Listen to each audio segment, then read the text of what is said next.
I hit my knees and I begged God to take it away, and I didn't care how he did it. I really didn't. I wanted this addiction and this obsession and this desire and these urges and these cravings for more freaking opiates to just stop. And ironically, less than 2 months later, I was facing more prison time than I could ever imagine.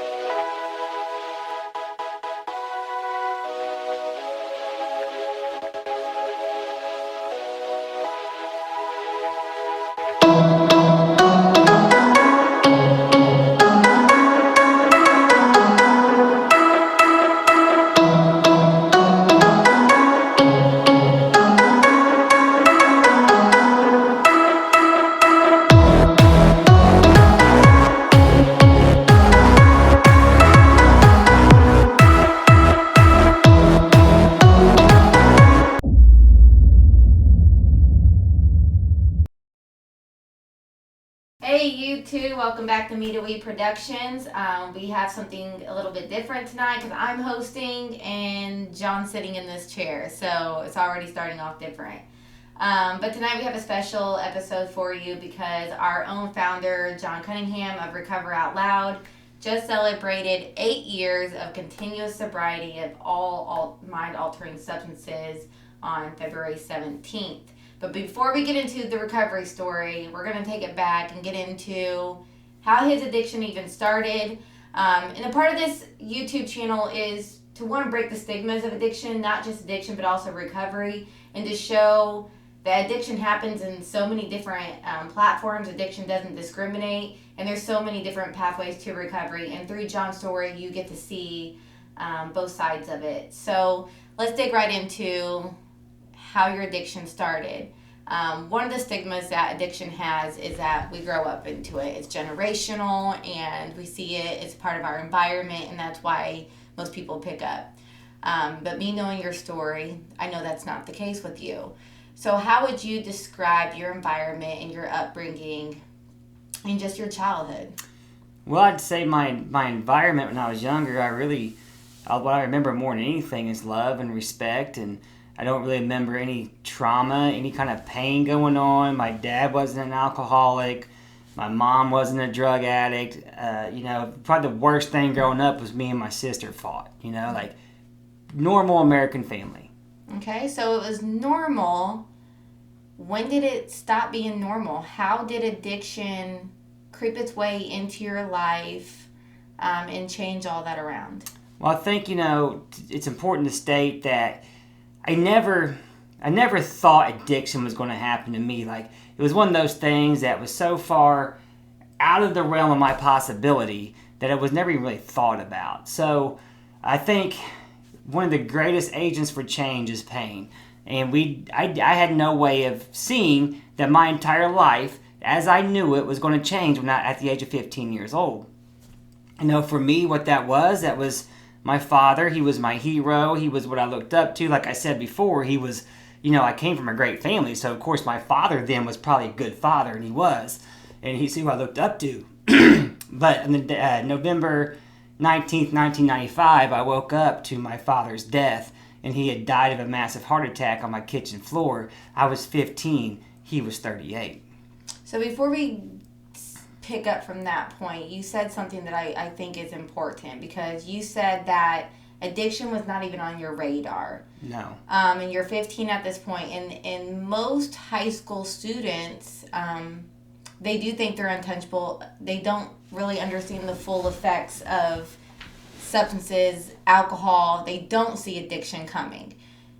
So before we get into that part, how vital do you think it is, or how much of a difference could it have made if you were aware of addiction and what it really was coming before I think so. I think so. We're talking about two different time periods, and I think it's also important to state that, because you got to think back when I was a teenager. That was in 1993, 94, and the big thing then was the Just Say No campaign. Mm-hmm. And they pushed this, and I remember this, it was don't say no to, or just say no to crack, to methamphetamine, to cocaine. And these were the big things that I pictured in my mind. I seen the egg frying on the pan and all that stuff. And that's what I thought addiction was. That was the picture that was painted. The difference today is addiction's a lot slyer than that. It's a lot more cunning than that. It's a lot more baffling than that. I think, today to be aware of what addiction really is and getting these stories out here like this is doing a lot of good for people, because what we're starting to see now is addiction can happen to anyone at any time, at any point. There really isn't a way of predicting this. Right. And we need to be on guard. Right. And so I just thought that was a good point to bring up, because now that we know that this is a shifting point in your life, and you're about to go through some experiences of your own, what did that look like, and how did this shift who the person that you used to be and now dealing with this pain and trauma? How did that change you? Absolutely. Well, I think you just nailed it almost in the question. Like, I was not the same person. Mm-hmm. When that happened, when I watched my father die like that, in that instant, in that moment, the guy that I was the day before to the guy I was after that immediately was two different people. Suddenly, my world was getting dark. I was finding myself depressed for the first time ever in my life. And on top of that, I tried to hang on for a good 3 or 4 months. I really did. Like, I kept trying to make my good grades, and I went ahead and played my basketball games and things like that. Like, I was still trying to hold on to something. But then my mom, God bless her soul, I have a good mom, I'm going to state that. She was going through her own stuff. And I don't think she understood the impact it was going to have on me when she also met a man in Brown County, Indiana. And suddenly she rips me out from Edinburgh, that's where my entire life was. Mm-hmm. So now not only did I lose my father, I lost all social support. And within 9 months, 10 months, the life that I once knew was just gone. Mm-hmm. And at that point, this is why I think addiction I don't think it's a choice. I didn't see it happening. I never used to become an addict. I never thought I was going to become an addict. I just wanted some kind of normalcy back in my life. Yeah. And one of the things that you just said, and I guess because we're talking about the youth, and this is about the age that most people start using. 13 to 15 is one of the first ages of use. And there is a similarity to your high school experience and my experience, and when I started using alcohol is because I was taken out of the school and had to start high school in a whole new area and make a whole bunch of new friends, and that needing to fulfill that new social system, that's when I started getting involved in alcohol. And maybe I'm jumping ahead of your story a little bit, but that peer support, that peer influences, those acceptance, why was being ripped away from your social support so vital during this time of just losing your father, and why is social acceptance such a crucial part of that developmental age for a teenager? I think as a teenager, we're starting to come into our own. We're starting to try to identify more of who we are. And we do that through our peers. Mm-hmm. And for me, I had good peers at Edinburgh. Everybody I hung out with, none of us were bad kids. But when I lost all of them, and I didn't have, because they accepted me. They accepted me exactly for who I was. I knew who I was. I was going to be the starter on the baseball teams. I was going to play point guard. It was all set in stone. I knew what I was going to do for the next 4 years of my life, and I was going to do it through these people. I didn't know it then, but when I went to Brown County and they were all gone, the easiest thing in the world to do was just smoke weed and drink, because those people were going to accept me immediately. It would have been a lot of work for me to go to a new practice, meet them kids, try to develop another relationship, hope to God I get on a baseball team, yada, yada, yada. it was just so much easier just to drink and smoke weed, because suddenly, like that, I had friends again. And how did that, so we went back to, this all started, it all shifted with the pain of losing your father. Now losing your social support. So you found social acceptance in when you started drinking and smoking with a new crowd. Mm-hmm. What did that do for you, as besides just giving you that social acceptance again? What else were you finding that this was helping you deal with the pain? Well, it was helping me cope for sure. And it was also helping me avoid it probably more than anything. It was a horrible combination of, pain and using friends, and suddenly I'm lost in that, and I'm not dealing with my father's death whatsoever. And matter of fact, I forgot about it pretty quick, and this was who I was now, and this is what I was doing. I remember being 17 years old, and it was really all I cared about. Yeah. How high can I get? How crazy can I be? I'm going to be the craziest one at any party, because I felt that acceptance. Oh, look at John, he's nuts, but I like that. And I rode that, and I did that for a long time. So at what point did you lose sports out of this whole transition? Sports was something I kept trying to latch back onto. I don't know what it is about sports. They've always been a part of my life. I think they're always going to be a part of my life. And in my youth, when I lost Edinburgh in my freshman year, and I kept trying to make certain teams, and I wouldn't do it. But then my aunt let me come live with her out in Southwestern. And I went to Southwestern High School for about 6 months, and it was a really good time. And I started to actually do good again. I started making good friends there because my cousin was there before me, so he already made a lot of good connections. So when I went there, I had a path pretty much laid out before me. I took it, and I tried out for the baseball team, and there I am. I'm the starting shortstop, starting pitcher. My grades are getting up. I'm starting to do well again. And then one day, it was like a President's Day. We didn't have school, and I found a 6-pack of Miller Lite in the basement, and I don't know why, but I thought it'd be a good idea to drink it. So I drank it, and I get caught, and my uncle had like this zero tolerance policy going on, I guess, and without question, he just kicked me out, and I lost it all again. So it's kind of the irony here is you started to lean towards alcohol and weed because you lost these things. Yes. You started to gain it back, and then you lose it because of alcohol. What then happened at that point when you gave it your best shot and you lose it again? Did you come back from it, or was this just the point where you're just stopped trying? That was it. I think that was when I didn't. I think I wouldn't say the hope. I wouldn't say hope was knocked out of me yet, but a lot of who I was gone, and this is just what I was going to do. I remember I got shipped back to Brown County, ended up graduating from Brown County by some grace of God. They had this like alternative school program where for troubled kids like me, just to get us through. And, I don't think they even cared. Just get them through, get them graduated, get them out of our hair. And I started running away a lot, partying a lot, and really just running amok.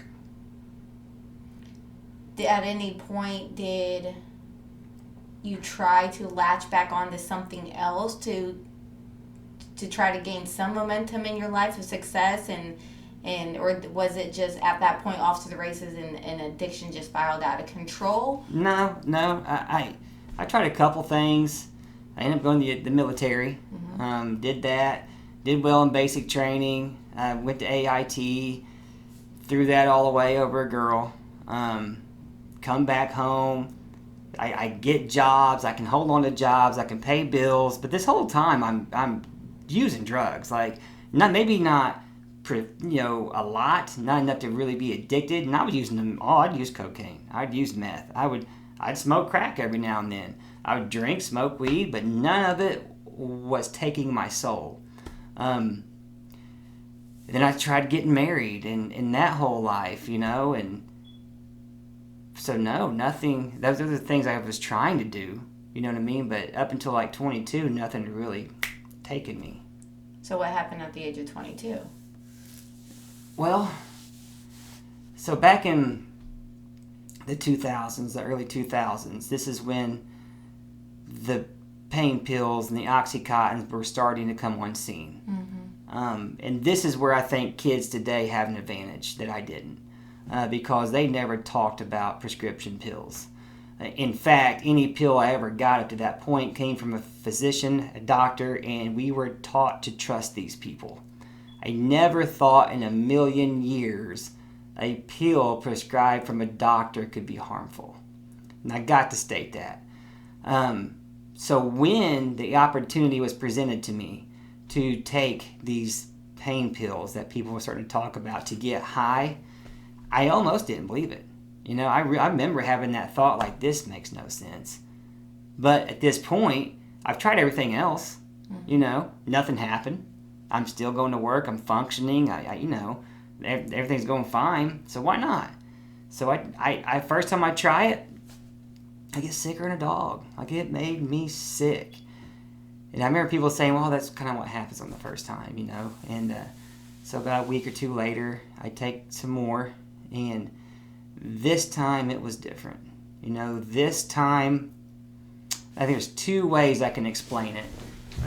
One being, it was like the sun had finally risen in my soul, like that pain, all that anguish, all that stuff I haven't dealt with, it filled it. Or, you know, this surely was the best version of me. A version of me I have never experienced. A version of me that had the confidence to sit down with anybody, talk to them. I could work circles around anyone. You come home, my house would be clean, I could have your dinner cooked, and everything perfect before we went to bed. Like, this stuff made me a somebody I always wanted to be. I've always heard people have, like, what their drug of choice is. And at this point, you've tried everything, but nothing took you down or nothing got you addicted. It was just more recreational, something you just enjoyed doing. Why do you think it is that opiates became your drug of choice, and why was it that? What do you think, what was about the opiates? And this is a lot of people's, opiates is one of those things, like, you try it once, you're liable to get addicted. And that's why the prescription pills thing just started this whole opioid epidemic. What do you think it is about that just shifted and gave you everything that you were looking for that these other drugs were not doing for you?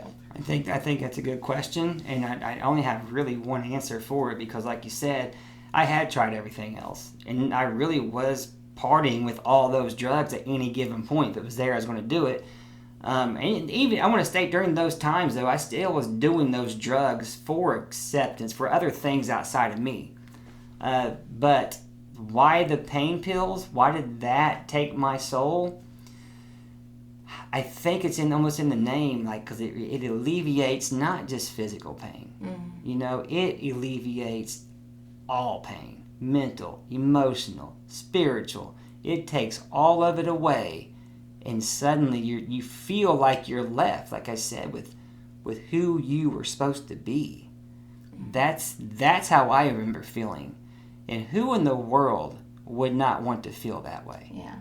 When you said your soul, like when you say something finally risen in your soul, it sounded at that point there was a transaction there. Yeah. I'll give you myself, you give me this. And it sounded like that's where, to me, that's where addiction crept in. Yeah, that's when it happened. So, from this point, you're now exposed to methadones. Did you even say methadone? No, but okay. Pain pills, methadone counts. Right. Believe me, I took them. So now pills are now entered into your life.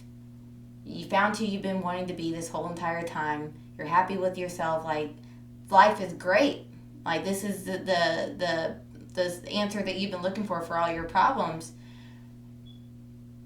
At what point did you realize that this is now your problem and it's not your answer anymore? When the best version of me wasn't getting very good results. I noticed, it didn't take very long, like maybe a year or two, I held on, but I started having consequences of where I couldn't pay bills. I would start, taking money from other people to pay my bills. Or I remember my wife at the time would be like, hey, let's not do these this weekend. And I'd be like, hell, that's not even an option. What are you talking about? I remember, I would wake up and it was the first thing I wanted. Like I wanted an Oxy with my coffee, and I think I realized something was going on long before the big consequences happened. And I remember talking to the people in my life and saying, hey, I might have a problem, but I didn't really get no help then.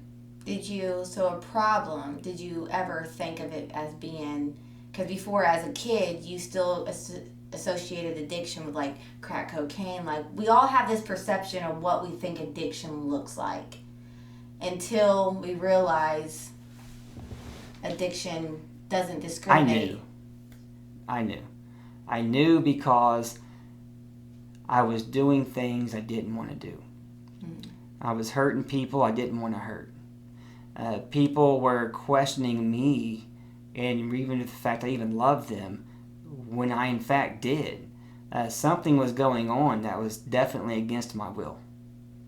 And I remember that feeling. So when that powerlessness was there, that's when you realized Yes. This was an addiction. Yes. I'd never experienced it before, but I knew that I was in trouble long before the trouble came. So once you had that self-awareness that I'm addicted, did you seek out help or how, On and off. I mean, because it's one of them things like it's that. So I know I got a problem, but here I got a life too, and I got a wife, I got a son, I got these things, and you want to hold on. You really do. You want to hold on with everything you can, and the consequences as they come, they just ain't enough. And they came. Like my wife ended up divorcing me because her dad had gotten killed, and I passed out in the front pew of her dad's funeral. That was the straw that broke the camel's back, but it wasn't enough for me to quit.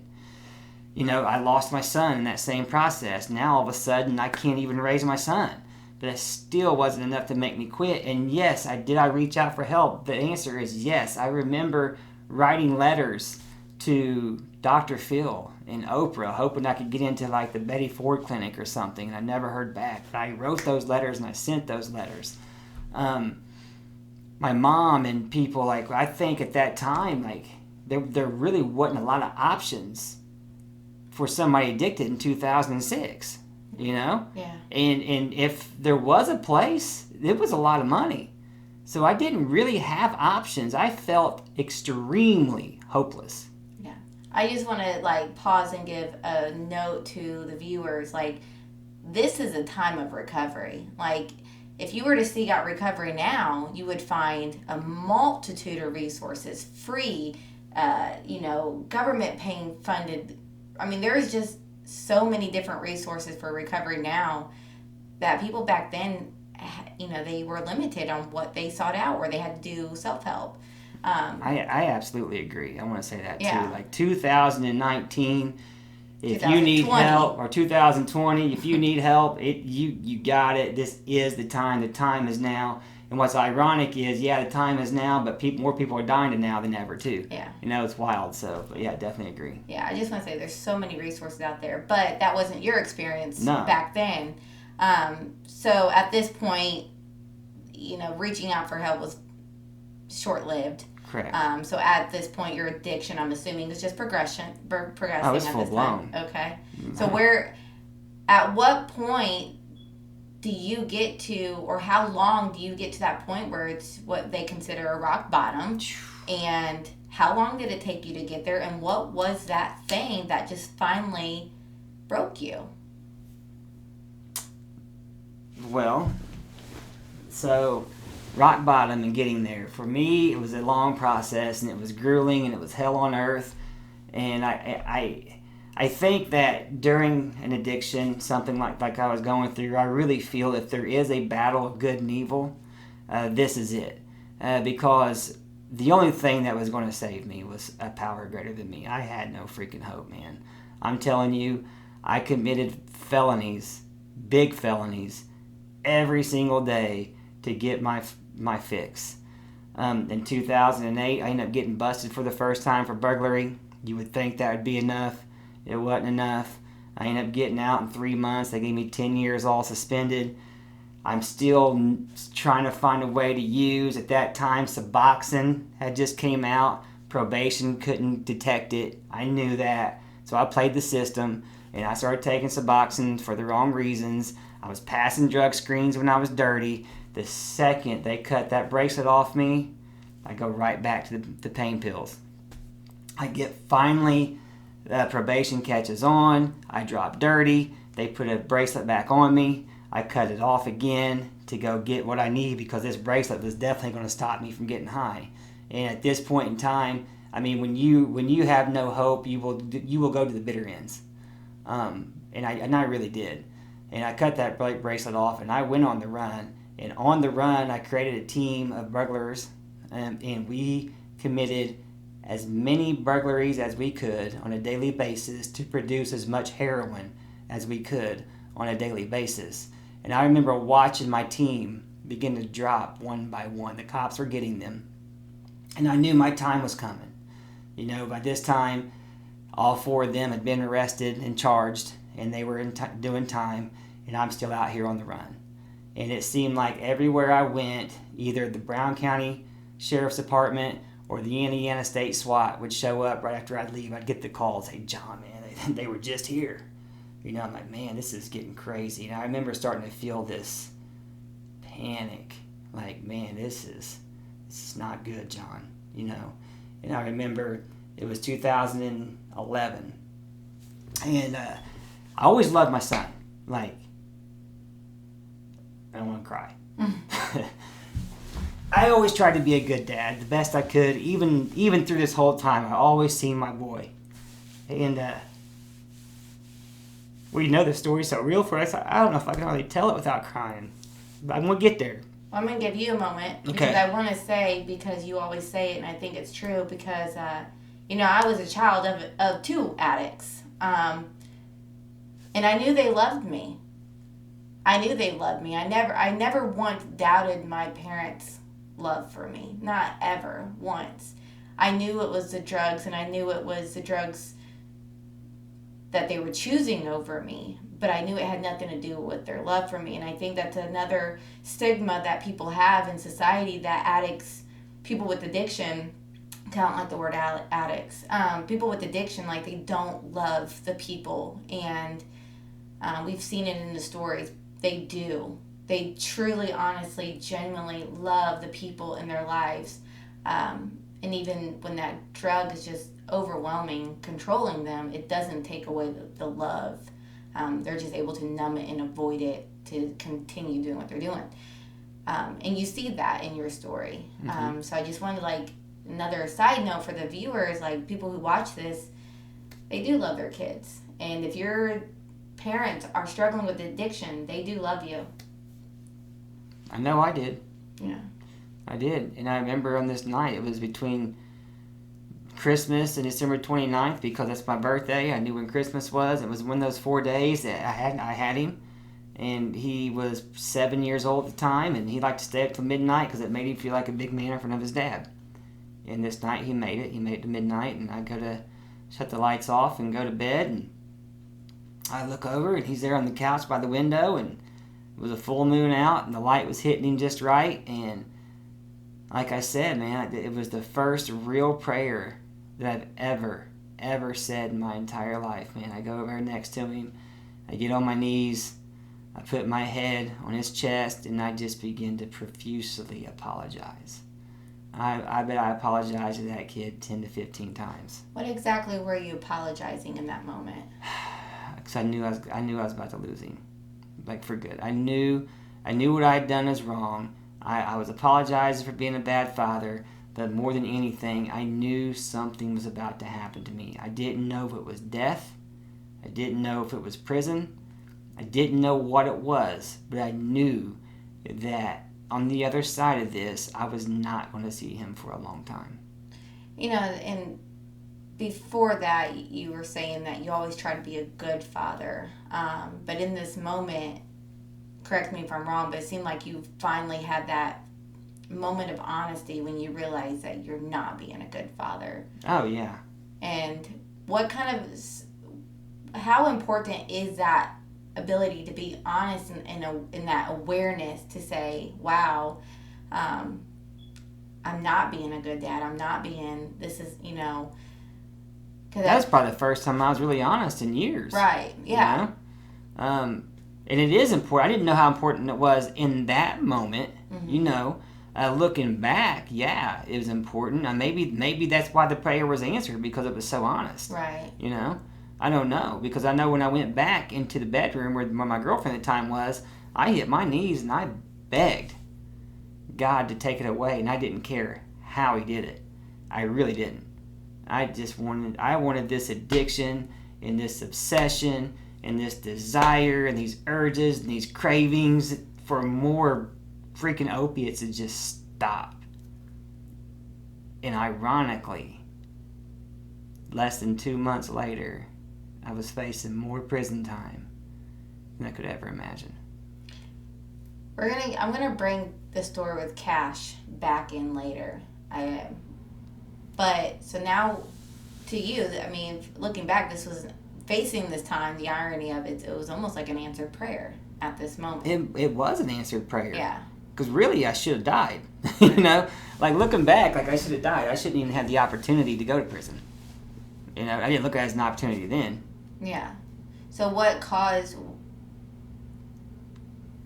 got you to the point of facing all this time, and how did that transpire? Well, on February 17th, 2012, and I know that date because it's the last time I used, I committed 2 burglaries in the morning, and my plan was to do that, get the stuff, go to Indianapolis, do what I always do. And what I didn't know at the time was that Brown County had gotten word on the car that I'd been using, and the driver, because I didn't drive, and they had put a GPS tracking device on this vehicle. So we get in this vehicle, and I come out here to Bartholomew County, and I commit 2 felonies, 2 burglaries. And the second one that I did, the kid came home on me. He was a kid, I believe, from Columbus East High School. He had to be like 16, 17 years old. And we met eyes in the hallway, and I've got all of his stuff on my shoulder, his mom's stuff. Who knows what I got of whose. And I remember when we locked eyes, I had that thought in my head, like, I will do whatever it takes to get through you right now. Like, I hope you get out of my way. And I just took off, and I charged. And he did. He got out of my way. And I go out the back door, and there's my getaway car. And I jump in, she takes off, and it's just like something you see out the movie, like dramatic, right? And we take off speeding. 30 minutes later, everything's calm. I'm looking at all the stuff I got. I'm like, it's going to be a good day. And man, I don't know when it happened, but I look in my rearview mirror, and all of a sudden I see reds and blues coming from everywhere. And I remember thinking to myself, like, what? This don't make no sense, How in the world do they even know I'm out here? I don't even know where I was at. Somewhere in the country heading north, When they get close to me, I realized it was a woman, sheriff, who had the lead. And we pull into this driveway, and there was this big cornfield in front of me with some woods and things. And I thought, man, just get out and run, But you got to think, I've been running for so long now. Like, I'm getting exhausted. Like, I used to watch this, I Almost Got Away with It. And, like, I'm going to take notes and get away with it. I didn't realize then, but none of them got away with it, And I just surrendered, man. I surrendered. They all come up with their guns drawn.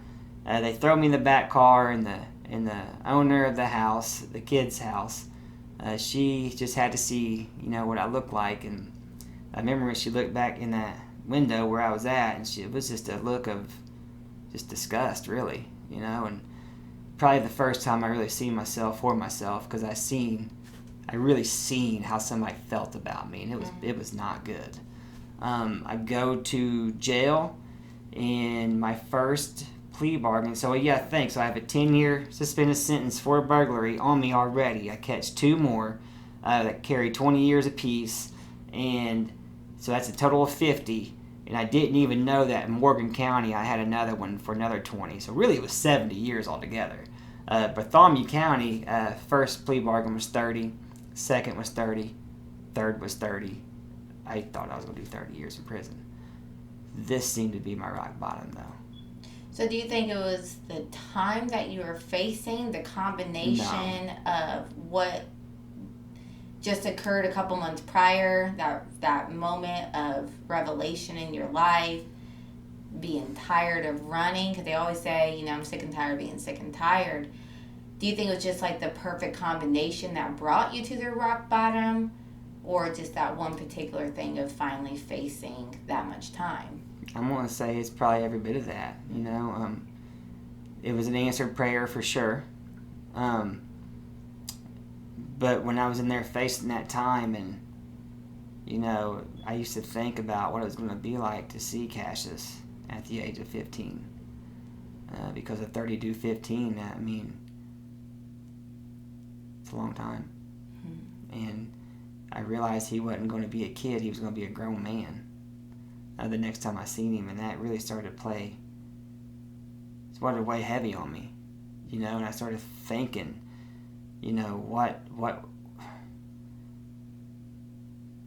what could life be like if I didn't use, like I was facing so much time that it was going to give me the time to at least try, but that 30 years and the fact that I wasn't going to get to see my son was definitely my rock bottom. It was enough, and I do believe it was an answered prayer.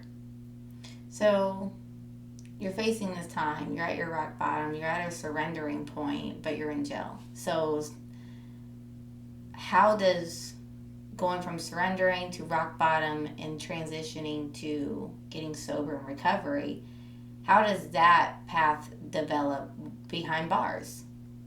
And again, I think it's important to state that this is before things have actually evolved. Even now today in jails, there's a lot of recovery going on. In 2012, there was zero. So the stories like this, right? So I'm on the phone one night, and I had a girlfriend at the time. She was the last person talking to me. And she proceeds to tell me that she's pregnant. And I remember thinking to myself, because I'm crazy at the time, well, that's cool, I'll take care of it. That was a stupid thought anyways. And she said, well, I don't think you understand, John. I do not believe it's yours. And usually I would act out in anger. I'd be real mad. I would have said a bunch of stuff that was stupid, whatever. But this time I just sat there and I was just breathing. And I was silent. And we get off the phone, and I go up to my bunk. And it's a four bunk cell. I was the only one in there. And I had this thought, man, that you have two options, man. You can either just go out there and kill yourself, and it was a viable option, or you gotta start fighting. Like I had no other choice, and I chose to fight. I don't know why I made that choice in that moment, but I decided I was going to try something.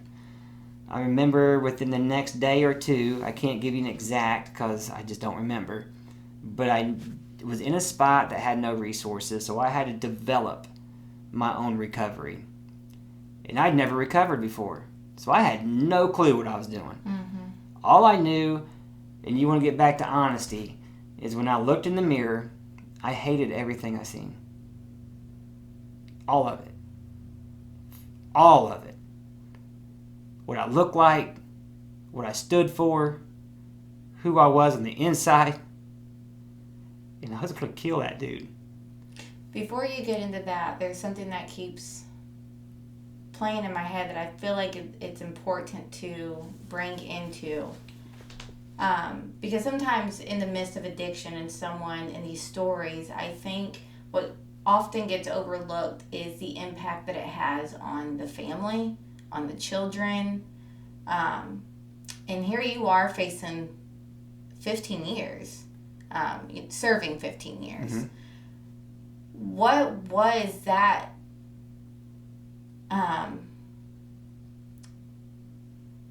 That's a realization for your family, for your son, that he's going to be away for 15 years.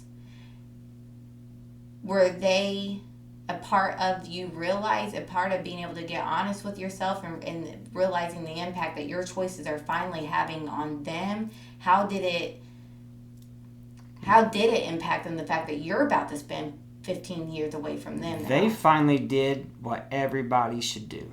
Anybody that's in this circumstance should do. They quit. They weren't coming to see me. I don't know the answer to that question because I didn't have the chance to really talk to them. When it came to visitations, they weren't there. I was not getting money on my books. They had finally said, John, you did this. You fix it. How important was that for you and your home recovery? It was absolutely monumental because I don't know if I could have looked at myself honestly if there was somebody there to still baby me. Yeah. If there was somebody there to still, tell me it was somebody else's fault or it was going to be okay. It was not okay. Yeah. And I just think that's really important because for every addict out there, there's an enabler. And enabling feeds into the disease of addiction. It keeps the disease alive. So I just think that's really important for people to understand that here's your family finally saying, I'm no longer going to accept your behavior. These are your choices. This is your consequence. We are done.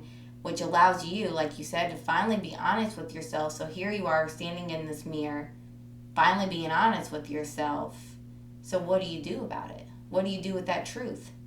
The first thing I did is I started trying to lose weight and get in shape. I mean, in there, it was like the only thing you had. And I knew I didn't like the way I looked. It was part of that hate. Like when I tell you I looked in the mirror, I wanted it all to change. So I'd get down and I'd start trying to do push-ups and stuff in front of 32 men that like to make fun of me for doing it. And I see it. I earned that. I wasn't mad. I didn't get upset about it. I remember thinking to myself as I was doing this and people were laughing like I wouldn't make it. I remember thinking to myself, take responsibility. You did this. No matter what it is, John Cunningham did it. Radical. I'm talking radical responsibility. And over a month or 2 months, I think they finally started to realize I was being serious and I started getting a lot of respect. Right. Something else I started to do was I started to just read books. Any book I could get my hands on. Because it's just something I'd never done before. And in there it was something I figured that would be a part of recovery. I didn't know.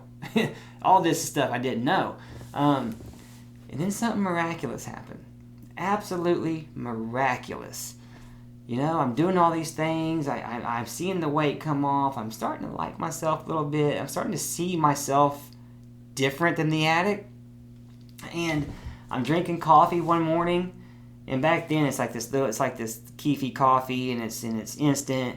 And you don't have hot water. It was like this lukewarm water. You mix it up and you just pretend it's good coffee. Like you have to use your mind, And I'm watching this country music television and I had a feeling come over me that I hadn't had in so long. I was happy.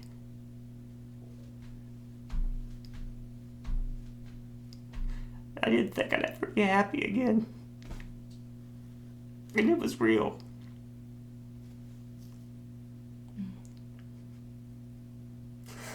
And I'm still happy today. That's why I don't quit. I can't believe I get to smile again. And I remember thinking, wow, I'll never let go of this. Whatever it was I was doing, it was working and I was not going to quit. I still had all this time above me, all this stuff to still sort out, but I just didn't care. It was like the fears just died. I wasn't scared. I was free. I think that's monumental because there's a Bible that they give out to people in jail and prison, and the book is called Free on the Inside, and it's about how you can find that freedom even behind bars, because real freedom lies within yourself. Yes. And you found that in a place where your freedom was jeopardized for the next 15 years of your life. I found it with a loaded gun above my head that was about to go off. Yeah. You know? Like, it's the most amazing thing for me to think about.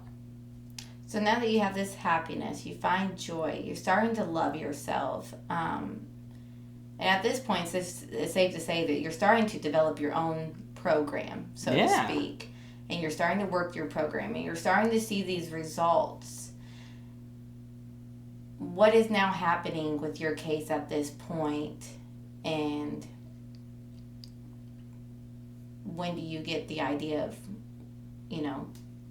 that this is what you're going to be going to, this is what you're convicted of, and what do you do with that information? Well, I can tell you that I handled it the same way I handled that 9 months there where I got happy. I took radical responsibility, Doing 30 years was scary, but I came to that point to where I knew I deserved what I got. And when it came court time, we had finally gotten the prosecutor to agree to drop 10 years, the probation violation, and let me just plea out to an open 20 in front of Judge Monroe. When we get in there, my mom and my sister, they have now started re-entering my life. I think they knew that things were starting to change with me. But they still made those excuses to Judge Monroe, And when I got up there, I remember I looked at him and I just said, "Sir, before you ask me anything," and like I said, I had no fear. I really didn't care what he gave me, and I mean that. And I said, "I deserve every single year that you give me." And he didn't ask me a single question. He just tells me to get down. He says, "Thank you." And all I hear is 14, and my mind kind of goes blank. So I'm trying to process. Now I know I'm doing a 14 do 7. It's a lot better than a 30 do 15. I feel like I've won the lottery already. And then my lawyer passed me on the shoulder. He's like, "Did you hear that?" I said, "Yeah, man, that's got 14 years. It's pretty good, right?" He says, "You hear the 7-year suspended part?" I was like, "No." So just to tell you just to put this in perspective for you, I went from a 30 do 15 and accepted it as truth, to a 14 suspend 7 with a year in, which meant the most I could do from that point was 2.5 years. 2.5 years after accepting 15. Truly, I feel like I know what it's like to come back from the dead. And in that moment, when I knew that my life was given back to me, I knew right then and there what I was going to do with it. And I was going to give this absolutely everything that I had. So then what did you do with it? I started to try, man. I started to try. I knew I'd been given a gift. I go to Branchville. I've never been to prison before. I had nerves, but I just naturally started coming out of my comfort zone. I didn't read it in a book. I just started doing it. And one of the things they had there was you could facilitate these classes on a microphone in front of hundreds of inmates. Scariest thing I ever did in my life. I just knew in here that I had to do it. I had to do it. And I got up there and I'd shake and I would be scared to death and I would just pretend like I knew what I was talking about. And you know what? No way. Like, I wanted to be a better person. So it probably came out pretty good. Like, I didn't want to be what I was. And people took notice. And the weird thing is, like, I thought I would be a target. I wasn't. People started having this respect for me that I had never seen before. Counselors, inmates, correction officers. I feel like when you shine a light, and that light is real, it does protect you. Mm-hmm. And I feel like that's what protected me. I can definitely agree with that, because I always say in my own life, there's so many times that things should have happened to me, and they didn't.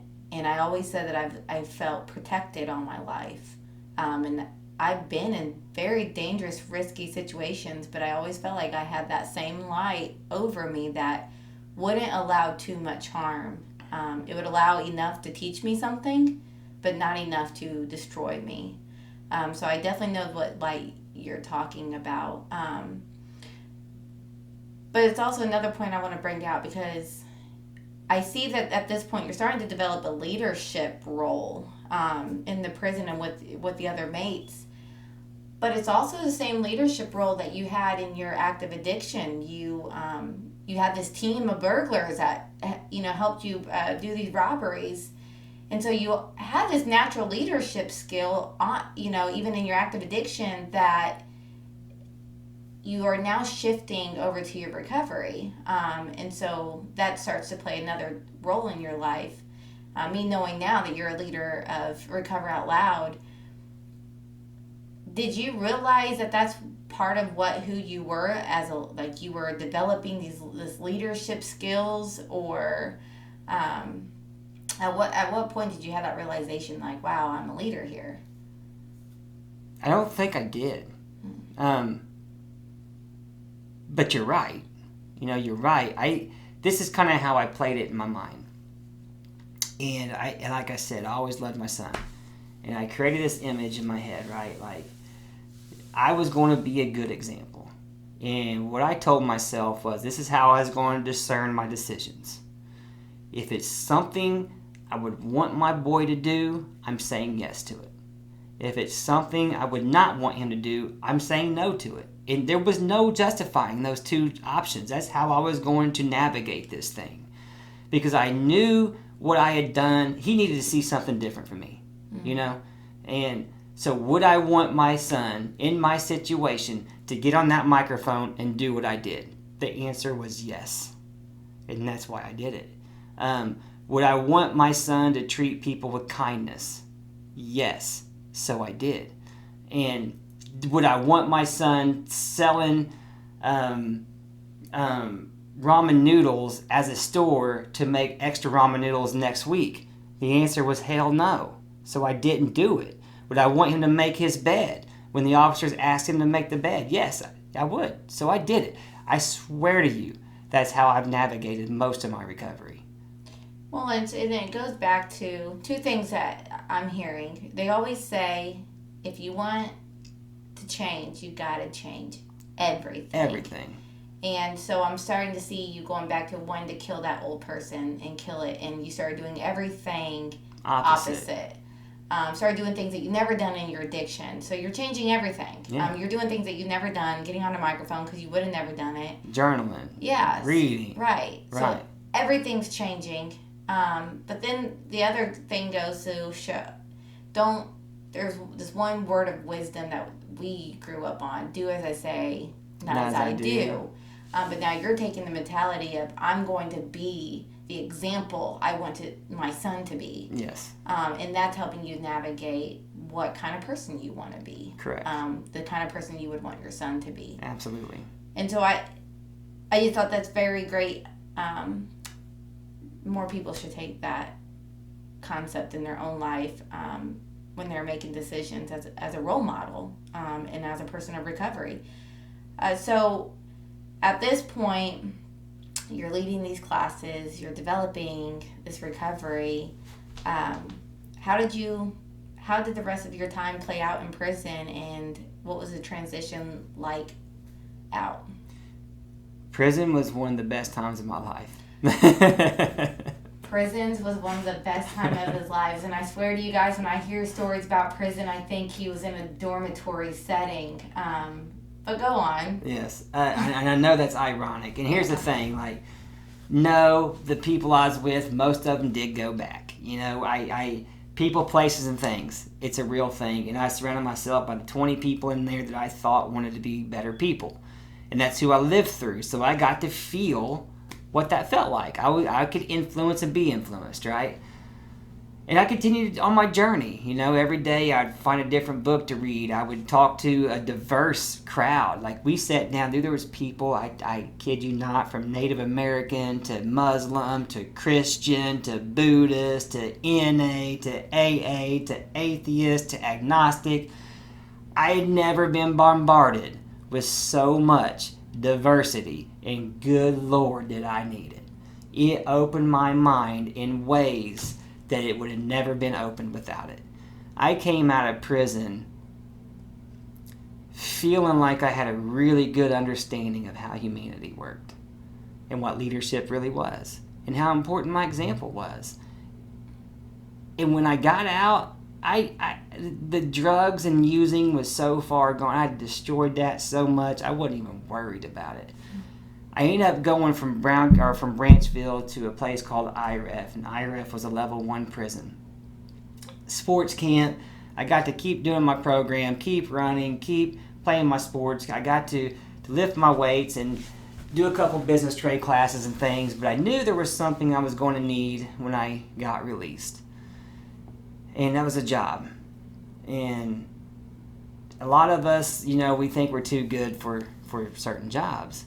But I knew that if I could get a hold of an application and send it on into McDonald's in Brown County, that more than likely I could have a job before I even got out. So I did that.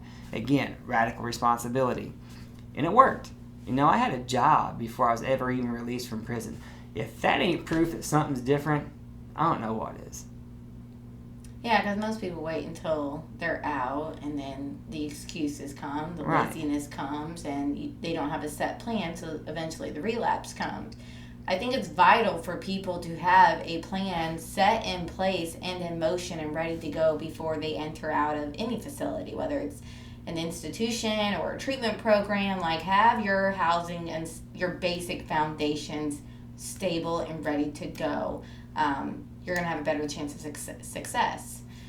I do want to pinpoint one thing, because at this point, sports was never mentioned up until now. So sports have now entered back into your life. Mm-hmm.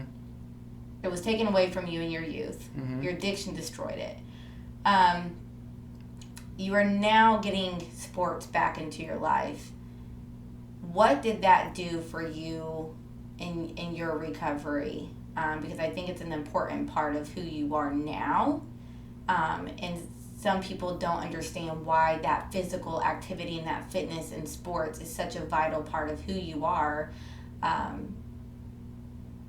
an individual, and just why that's a part of your recovery program even today. It connected me with me again. Yeah. Losing that in my youth was hard for me.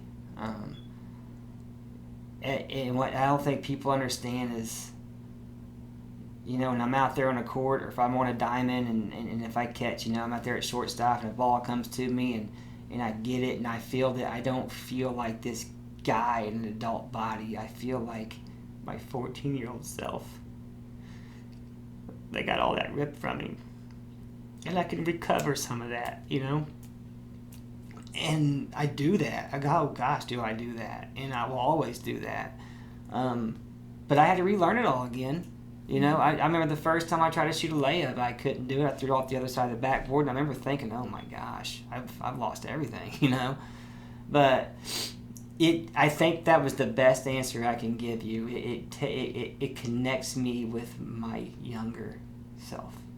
Which, by the way, our Recover Out Loud softball team will be playing their 3rd season. We're going to be starting up in March with our practices, and April we start our season. So please come out and watch not just John recover, because I've seen so many people from the last 2 seasons that they got to experience that same exact feeling, where they recovered opportunities from their youth that addiction stole from them. And it is a vital part. Recovery isn't supposed to just give you back sobriety. Right. It recovers so many things that you lost along the way. And I think for you, that was a part of that was your sports and your youth again. Mm-hmm. So now we come back where you have a place, a job, ready to transition out of prison. When you get out of prison, did you go to a halfway house? Or, what was your aftercare plan besides just a job? Did you have an aftercare plan? Or how did your recovery pick up from that point? I remember a guy named Jimmy Campbell. And Jimmy Campbell was a boxer. He was a pro boxer. He's even fought in Madison Square Garden. And he gave me this piece of advice before I ever got released from prison. And he said, John, you know why most people don't make it out there? And I said, why is that, Jimmy? He said, because they forgot who they became in here. And I knew who I became in there. And did I have a plan? Against all advice, my mom allowed me to come back to her home, and I took that. However, if I would have had to take the CTP or a done work release or a halfway house, I was going to do it, whatever it took. Mm-hmm. That was my motto. That was my mentality. So those things that I did in prison that became the basics of who I am, I have never to this day have let go of. I had a house arrest bracelet on, and I would run circles around my mom's house, just like I ran circles around the day room of Bartholomew County Jail, because I'd be damned if I was going to become something different out here. You know what I mean? I would go on my mom's roof and I would read these books because I remember how vital that was when I was back in prison on my bunk reading my books. I was not going to let that go. It was the best piece of advice I got in prison. You know what I mean? And then that responsibility, right? The day I got released from prison, you know, I was reporting to work that Monday morning. My mom gets up and she's trying to give me a ride to work. And I'm like, Mom, go back to bed. You know, you've done your part. I'm here, you know. I did this. You didn't. And she's like, so what are you going to do? I said, I'm going to walk. And that's what I did. You know, I walked. I walked to McDonald's for 6 months. And I'd walk back I'd get up about 4 in the morning.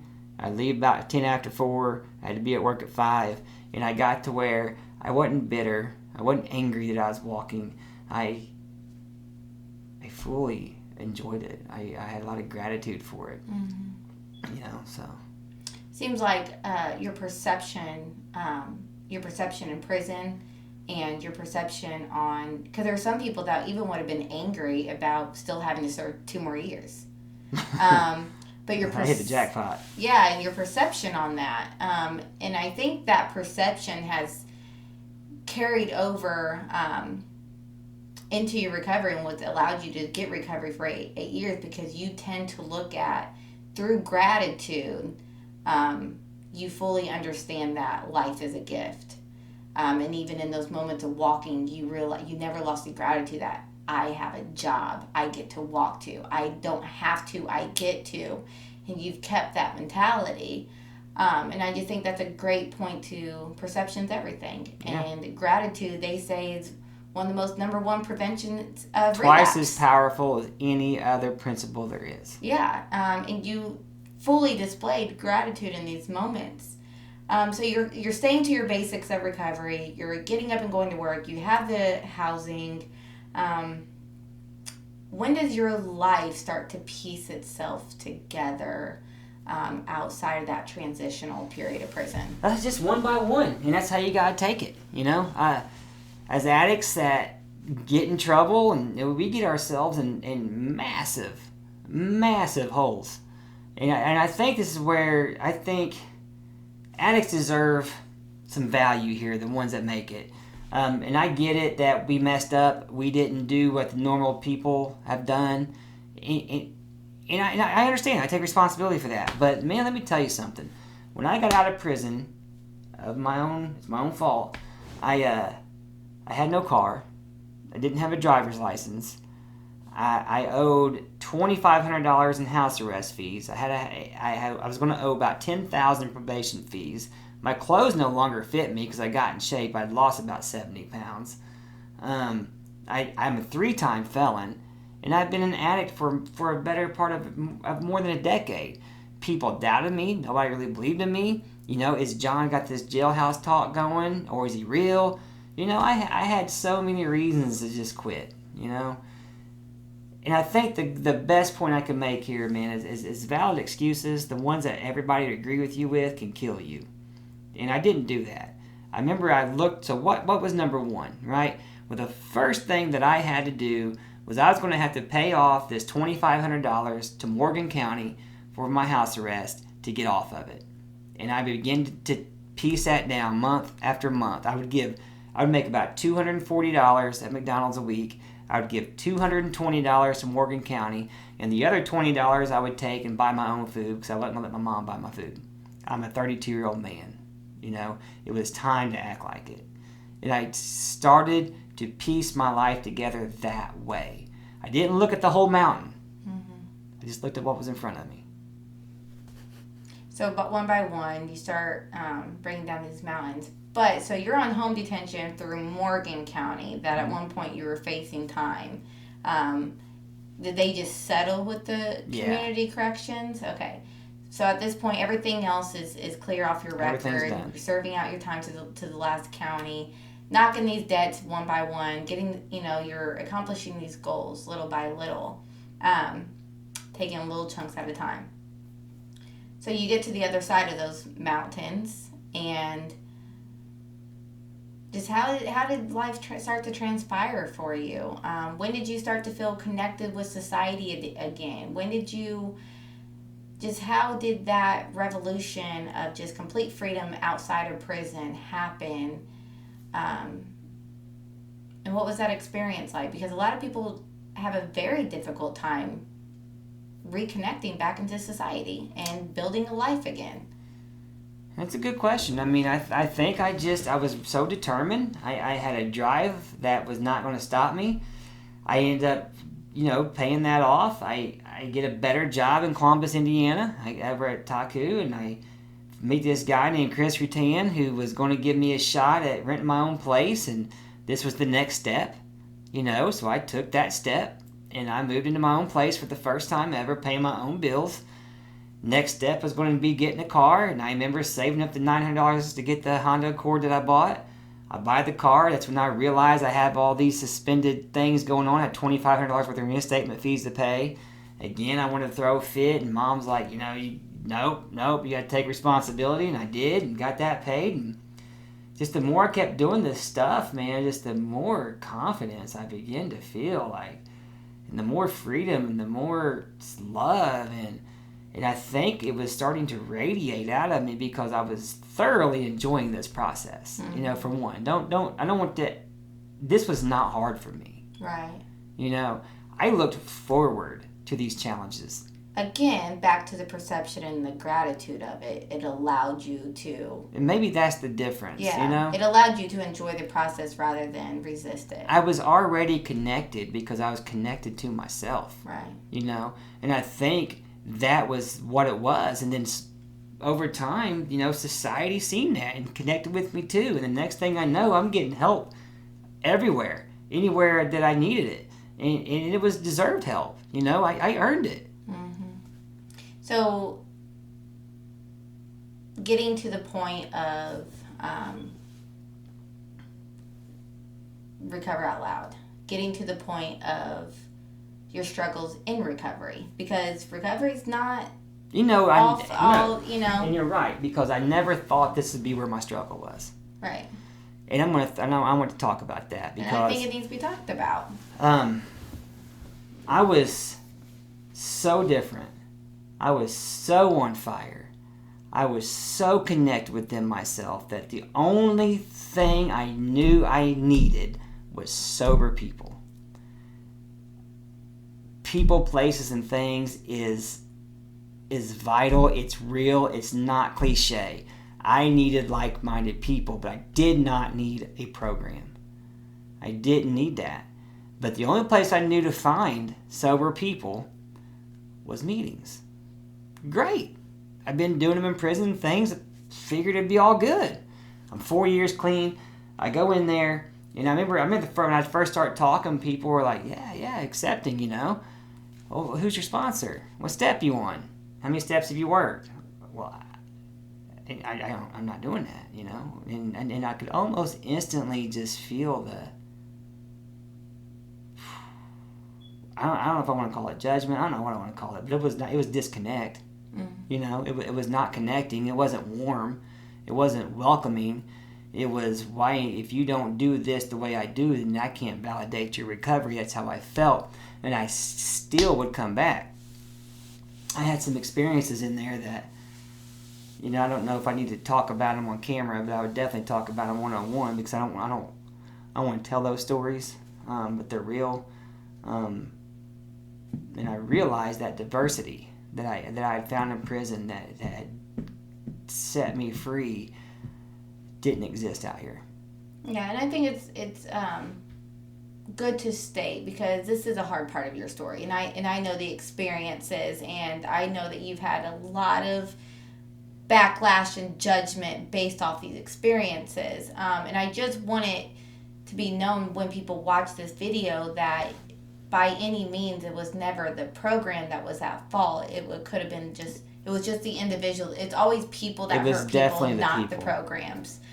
So for any means, this isn't a bashing of a program, but it's just your own personal experiences, which are valid to your story. And I was asked to speak at a convention. I said yes. The higher ups of the program calls me, says, do you have a strong, that program's message? And I said, I have a strong recovery message. And they said, you cannot speak. For the life of me, I don't understand that. I had people telling other people that they probably shouldn't date me or be around me because I don't work the program. Like, these are real things that happened to me. You know what I'm saying? I remember I couldn't even get a 5-year token because I didn't have a sponsor in my hometown to give it to me. You know, and the token cost $1. So this being probably an unexpected struggle, feeling like I'm finally in recovery, I should be accepted by the people in recovery. So this was an unexpected obstacle in your recovery. Yes. How did you manage this obstacle, and how did you get over this mountain? I didn't do it very well, probably. I mean, I isolated from it. I just quit going. And for the next 2 years, I stayed good to the basics that made me me, but I couldn't find those sober friends, you know? And I finally entered a relationship, did that whole thing, and everything seemed fine, and that's really what I thought I was going to do now, you know? And when she relapsed, and I found her relapsed, and I found myself here on this floor, right in this apartment, and, you know, I thought to myself, man, you got to find people. You know, I held on for dear life for those 2 months, man. And I ran myself to the ground. I was going to do whatever it took to get over this, and I thought, there's got to be other people out there like me. It's got to be. And that's why I created Recover Out Loud. So in this process, you find yourself at a very lonely point in recovery, and isolation and loneliness is a very common feeling of people in recovery. Even outside of the recovery community, still finding that connection with other people. It's a very common experience. So here you are experiencing it, loneliness and isolation, and knowing you need to do something to change this. But it came from the recovery community. Right. Which is the irony of it all. Yes. Yes. But again, knowing that I have to take responsibility. I have to do something about this. I have to find a solution to this problem. So you create Recover Out Loud. Right. And that's the basis of Recover Out Loud, is connecting sober people with sober people. And that's it. And that's it. That's it. It's no deeper than that. How can it not be deeper than that? Why are you guys not this, or why are you guys not that? It's just about connection. It's what saved my life. Right. It wasn't reading this. It wasn't being a carbon copy of that. It was just people sitting down with people and connecting. It saved my life from all walks of this world. You know, it seriously was. And that is open-mindedness at its finest. So once Recover Out Loud is created, what happens in your life and in your recovery at that point? Do you start, people know the Recover Out Loud journey, but so now you start to find other sober people to connect with. How has that changed your life and in your recovery? I think that's what a lot of people don't understand. I'll get a lot of messages sometimes of people, you know, thanking me or whatever, and I don't think they understand just how much they saved me. Truly. I'm getting emotional a lot. It's different when you tell your own story. It is. Like, truly, man. Like, truly. Like, I needed that. I needed you people. I needed you to just love me for me and allow me to be sober the way I want to be sober. I'm not hurting anyone, and I won't hurt anyone because I know how to take responsibility for my life. It's just not who I am. You know, I just wanted to create a platform where anyone can have a voice, no matter how it's happened. And if you need to connect with sober people, come connect with sober people. And we will get out here and we'll do some things together. We'll create new memories and try to get away from those old memories and recover together. What has been your favorite memory so far with Recover Out Loud?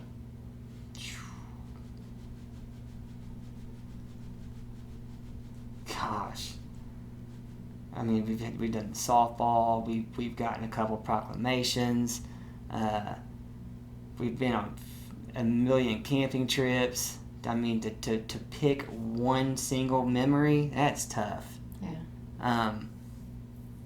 Because they've all been mine. I mean, they've all just been so memorable. Rich, yeah. Maybe the first Fall Creek, because we were so young and I got to see how it was changing other people too. And I knew then Recover Out Loud was a good thing. What's in store for John Cunningham and Recover Out Loud in the future? I think we're still trying to figure out how to hone this in. I think we're doing very well. I think I'm going to continue to do what we've been doing. I want to create more avenues, more paths of connection, and it would be nice if we could have some sort of a resource center almost, a Rat Park, so to speak, because Rat Park was also a big part of this. And I just want to create an environment where, if it's physical fitness, it's there. If it's 12 steps, it's there. If it's religion, it's there. If it's whatever. I want Recover Out Loud to be here for you without any judgment. This is a safe place to be. And what is your ultimate goal of your recovery? There's no mountaintop. I think I create this image in my mind that I strive to be, that I want to be, but I fully understand I'm never going to be that. But that keeps me going. It keeps me driving. Keeps my mind thinking and imagining. But to say that I have a specific goal, I don't think so. And at the end of your life, what do you want people to be able to say about you? And when they think about you, what do you want their thoughts to be? I think at the end of my life, I want people to know that was a man that took extreme responsibility for himself and did a lot to create a different ripple effect, to break cycles, to give back to the community that he took from so much. I hope that when they look at me, they see a man that not only changed himself, but also changed a lot of this world. Will you get that infinity coin? Oh, it's guaranteed. You might as well just give it to me now. So make sure who's ever at your funeral, make sure that infinity coin goes in there. I think there's so many different tools and resources and skills and principles that people can take from your story. But I just want to say this is the one thing that you give people is definite hope. Without a doubt, no question. And hope is the one thing that is the most needed in this world. I needed to know that people can recover for the rest of their life. That relapse is not a part of a journey. And that people truly can recover. And your story is the ultimate story of hope. So the whole point of these stories, and if you have a story, is for other people to be able to, through these stories, find a way to develop their own recovery story, find what works for them. And so we want more people to sit in this chair to come share their story and what works for them, because sometimes it's not the traditional way. Sometimes addiction doesn't happen the traditional way, and we all recover in so many different avenues, and addiction happens in so many different dynamics. What is the one thing that you want people to know before we end this? Oh, I'm so glad you asked. Be the example. There is no other way of putting this.